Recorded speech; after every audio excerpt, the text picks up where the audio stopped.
Bismillahirrahmanirrahim. Assalamualaikum warahmatullahi wabarakatuh. Innal hamdalillah nahmaduhu wa nasta'inuhu wa nastaghfiruh wa na'udzu billahi min shururi anfusina wa min sayyiati a'malina. May yahdihillahu fala mudilla lahu wa may yudlil fala hadiya lahu. Asyhadu an la ilaha illallah wa asyhadu anna Muhammadan abduhu wa rasuluh. Allahumma shalli ala sayyidina Muhammad wa ala alihi wa sahbihi ajma'in. Hadirin hadirat para asatidz dan ustazat, bapak-bapak, ibu-ibu, jamaah Masjid As-Salam yang dimuliakan Allah Subhanahu wa taala. Alhamdulillah wa syukurillah, malam hari ini kembali kita dipertemukan Allah Subhanahu wa taala dalam keadaan sehat walafiat. Mudah-mudahan Allah Subhanahu wa taala senantiasa memberikan kesehatan pada kita, keistiqomahan pada kita di dalam melaksanakan ibadah-ibadah kepada Allah Subhanahu wa taala. Sebelum kita mulai, mari kita membaca Ummul Kitab. Mudah-mudahan Allah Subhanahu wa taala memberkahi kajian kita pada malam hari ini.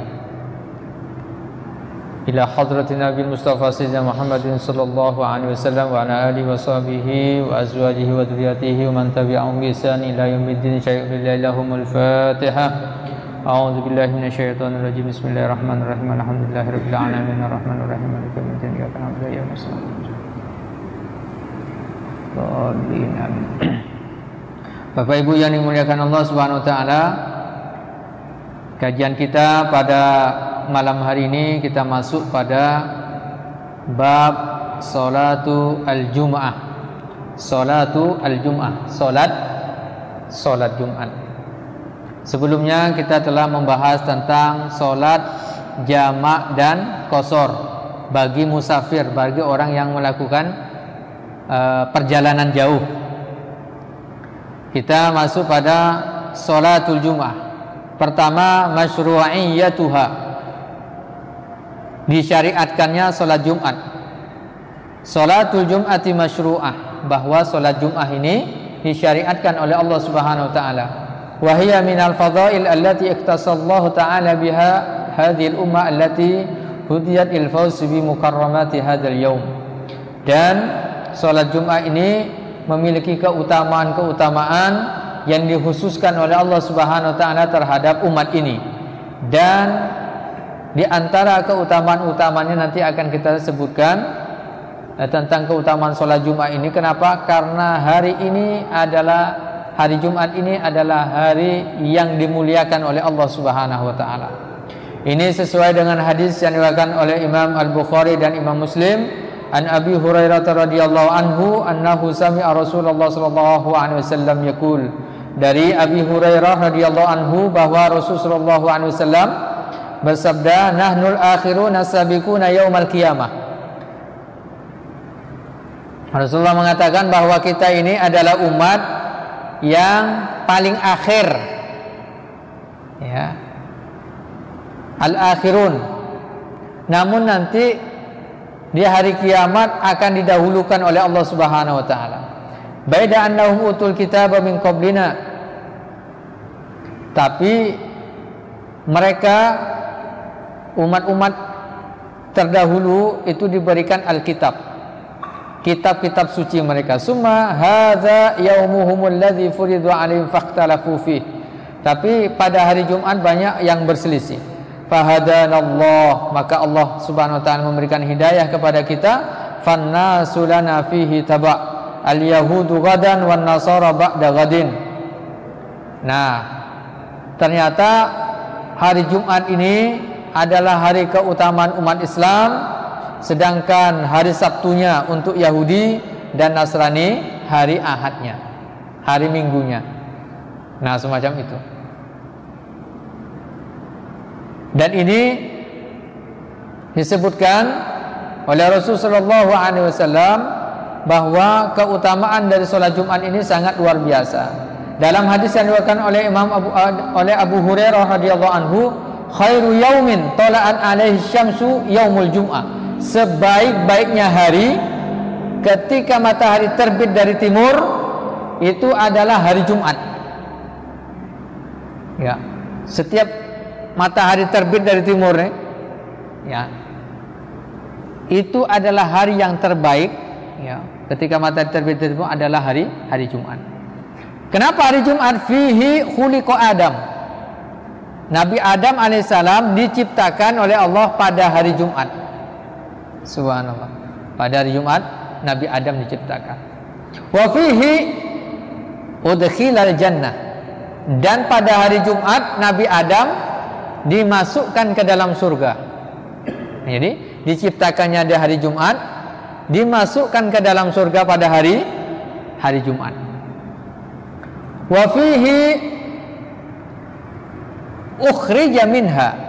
Dan pada hari Jumat Nabi Adam pun dikeluarkan ke muka bumi ini dari surga. Pada hari Jumat tuh diturunkannya dari surga ke muka bumi.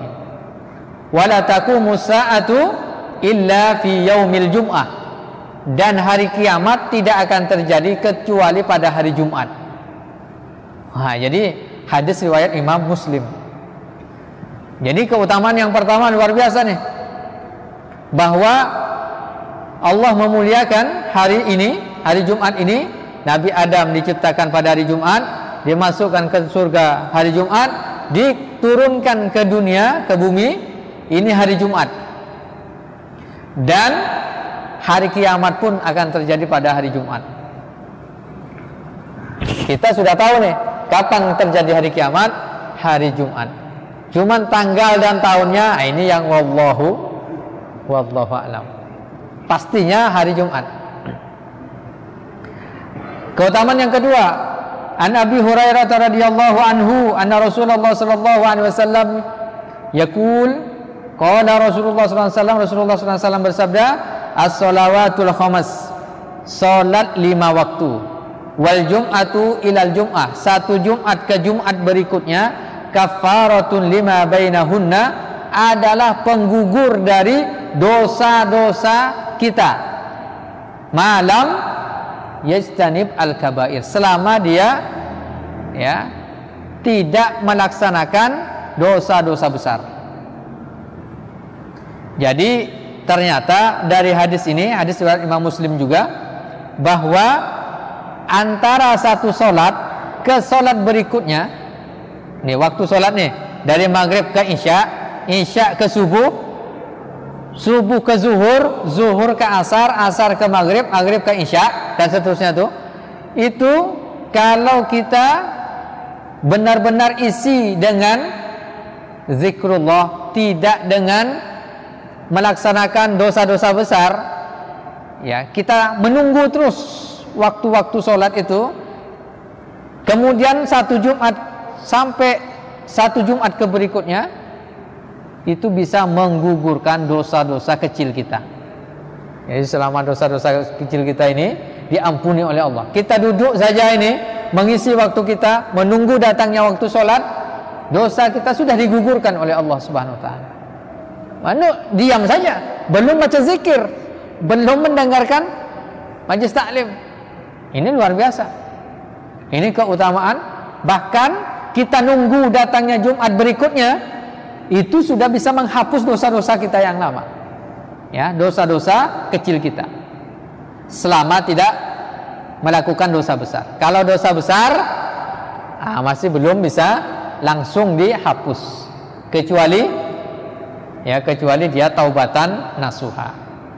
Yang ketiga, keutamaan sholat Jumat ini, ya, siapa saja ini yang meninggalkan, ini ancaman dari Rasulullah SAW, man taraka salasa Jum'atin, siapa saja yang meninggalkan 3 kali Jumat, toba Allah ala qalbi, maka Allah menutup hatinya.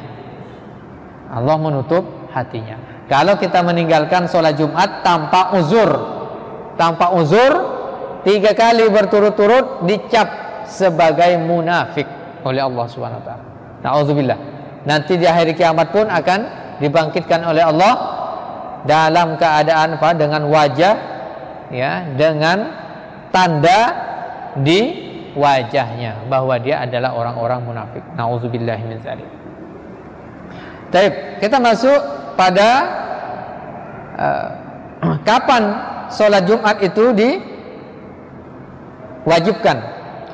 Waqad furidat bi Makkah qabla Qubail hijrah, bahwa sholat Jumat itu diwajibkan oleh Allah sejak di kota Mekah menjelang hijrah. Menjelang hijrahnya Nabi, berarti kira-kira ya Nabi sallallahu alaihi wasallam berada di kota Mekah itu berapa tahun? 13 tahun. Nah, kira-kira tahun ke-13 atau tahun ke-12 begitu. Tahun ke-13. Ya, ini menjelang hijrahnya Nabi. Illa anna lam takun fi Makkah li dha'fi syaukatil muslimin. Tapi ini tidak dilaksanakan, tetap walaupun diwajibkan di kota Mekah, sholat Jumatnya belum diwajibkan, belum dilaksanakan. Kenapa? Karena kalau umat Islam berkumpul di kota Mekah dalam satu tempat, itu masih banyak orang-orang Quraisy yang mengintimidasi, mengancam dan seterusnya. Wa awwalu man jamma'a wa shallaha fil Madinah, dan dilaksanakan kapan sholat Jumat itu? Ketika hijrah ke kota Madinah. Ya. Dalilu masyru'iyyatiha, dalil disyariatkannya sholat Jumat. Apa dalilnya? Bisa kita baca dalam surah Jumat, surah Al-Jum'ah ayat 9. A'udzubillahi minasyaitonirrajim. Ya ayyuhalladzina amanu, wahai orang-orang yang telah beriman, idza nudiya lis-salati min yaumil jumu'ati, apabila dipanggil lis-salati untuk melaksanakan salat, min yaumil jum'ati dari hari Jumat, fas'au ila dzikrillah, maka bergegaslah mengingat Allah Subhanahu wa taala.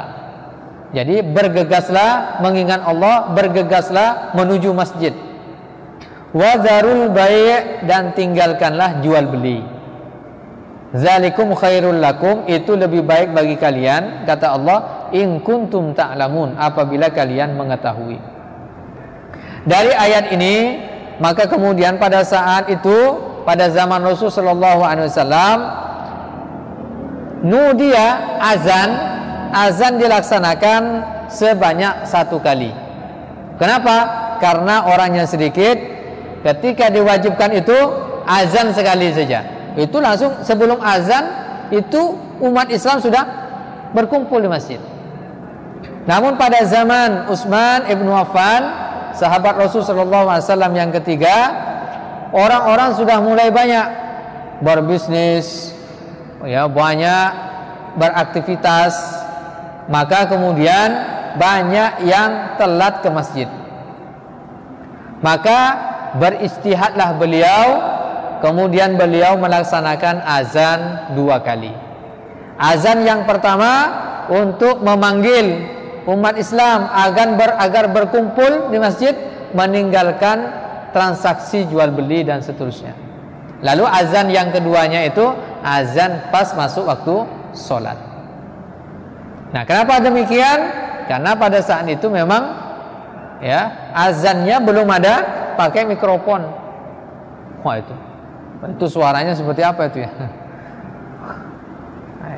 Ini dari menara, ya, Bilal bin Rabah, ya, muazzinnya Rasulullah SAW. Nah, ini tinggalkan jual beli.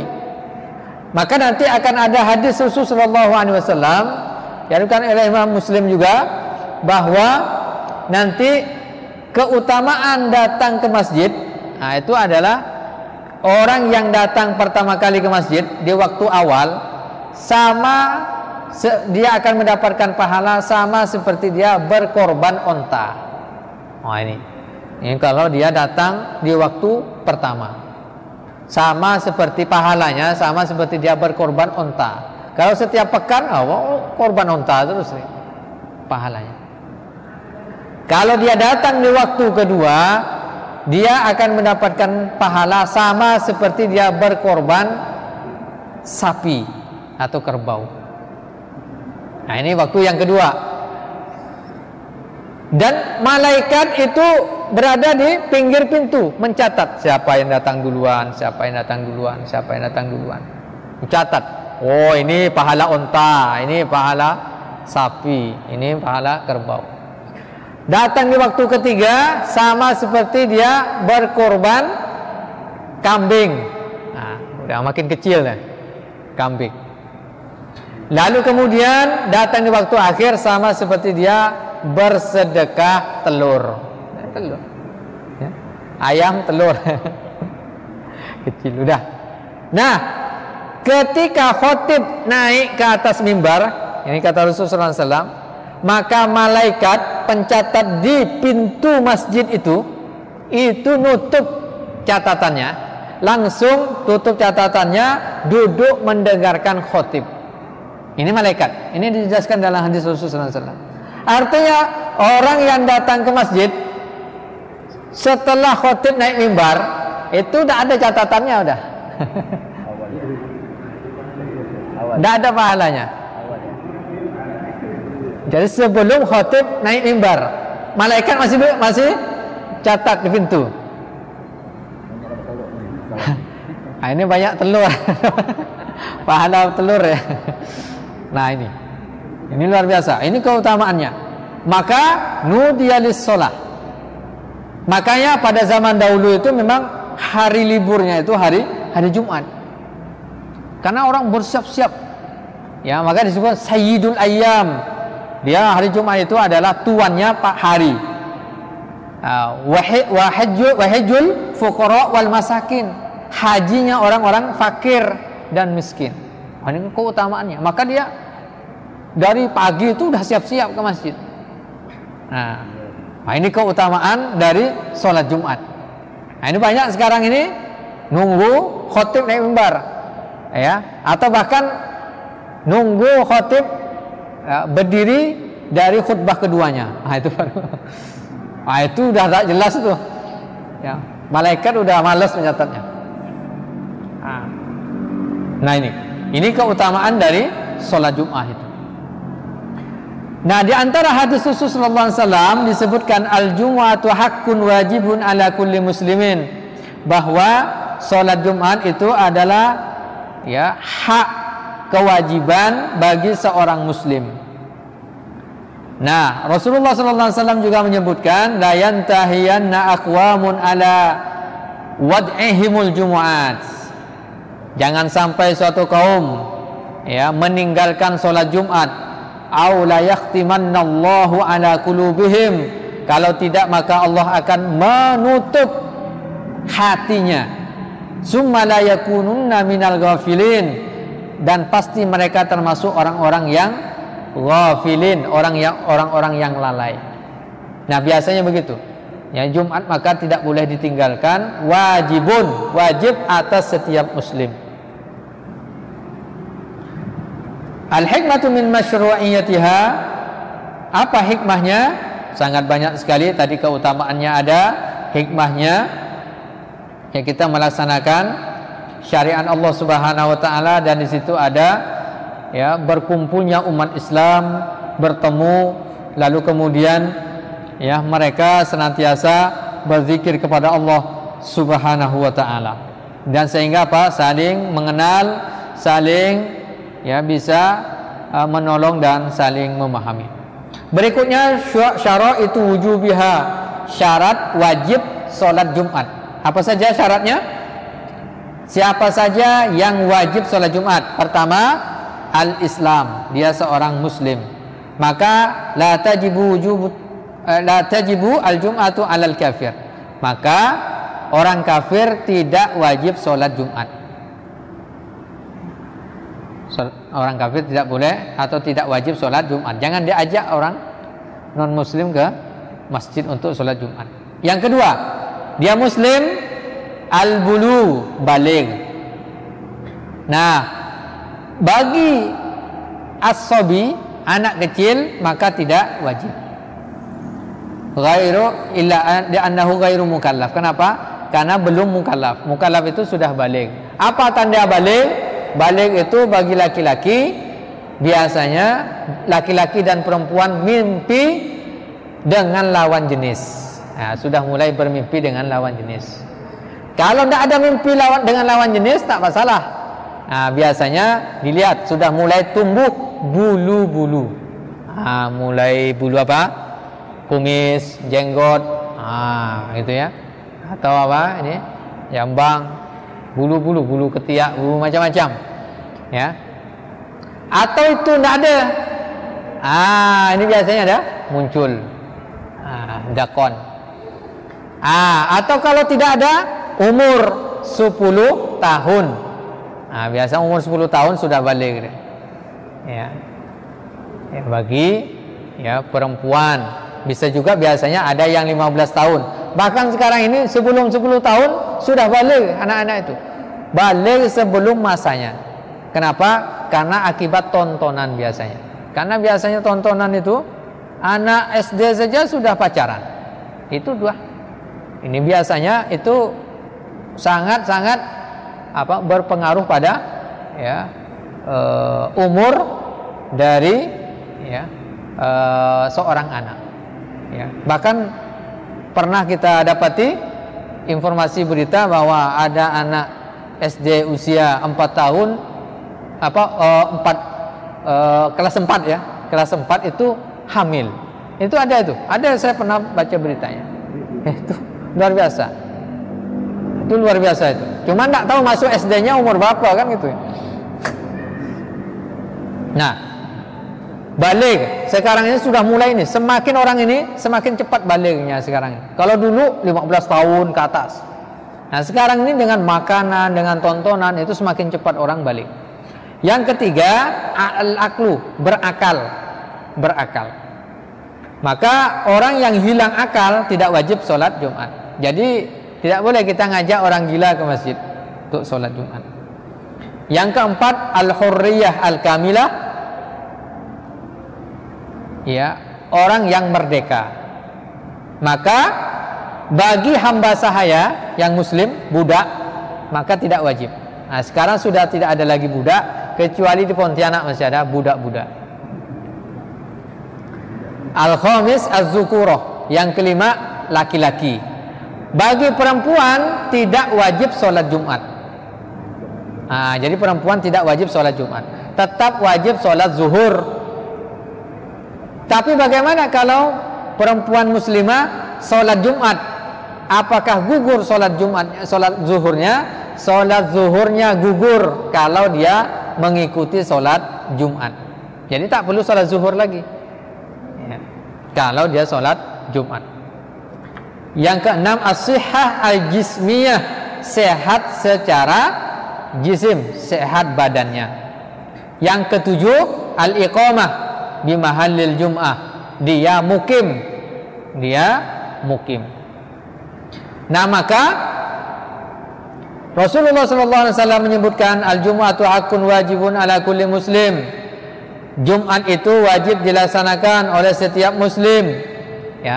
Tambahannya baligh, berakal. Kemudian apa? Illa arba'ah, kecuali 4 golongan boleh tidak sholat Jumat. 4 golongan. Apa saja? Abdun mamluk, hamba sahaya. Yang kedua, imro'atun, wanita, boleh tidak sholat Jumat. Ausobiyun, anak kecil belum balik, boleh tidak sholat Jumat. Au maridun, sakit, orang sakit tidak wajib sholat Jumat. Nah, sakitnya ini memang sakit yang tidak bisa datang ke masjid. Kalau sakitnya sakit panu, itu sakit bibir, itu masih bisa. Nah, itu sakitnya memang sakitnya yang tidak bisa datang ke masjid. Maka ada dispensasi, ada rukhsah, keringanan, boleh tidak melaksanakan sholat Jumat. Ada dalam hadis yang lainnya musafiron, orang musafir. Jadi orang yang musafir bepergian boleh tidak sholat Jumat. Sholat apa? Ya sholat zuhur. Nanti sholat zuhurnya boleh jamak dan qashar. Sholat zuhur dikosor 2 rakaat. Habis itu sholat asar. Nah, itu bagi musafir boleh tidak. Kalau musafir sholat Jumat bagaimana? Tetap boleh, tidak ada masalah.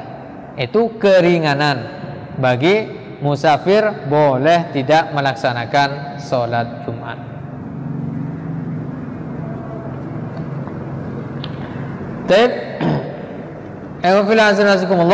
Terakhir syarat itu sihhatiha, syarat sahnya sholat Jumat. Pertama, antuqam fi khittati abniyah sa'un kanat hadhil khittah dimna abniyati balda aw qaryah. Pertama, ada ya dilaksanakan di suatu tempat yang di situ berapa?